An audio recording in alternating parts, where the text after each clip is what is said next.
Assalomu alaykum va rahmatullohi va barakatuh. Shunaqa charchadim. To'g'risini aytsam, bugun faqat bolalar keldi.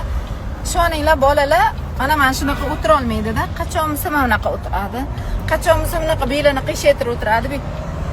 Hozirgilar shunchalar belini tuta olmayapti. Ulardan tug'iladigan zurriyotlarni bilmayman. Alloh asrasin, shu pastelga yotqizib katta qilsak kerak-da.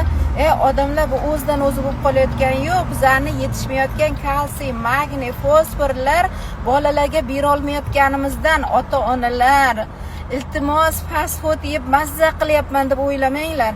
Oldingi zig'irlarga, oldingi tuxumlarga, oldingi kalsiy manbai bo'lgan mana bu yong'oq, magiz, yana nimalar deydi, qancha o'riklarimiz bor.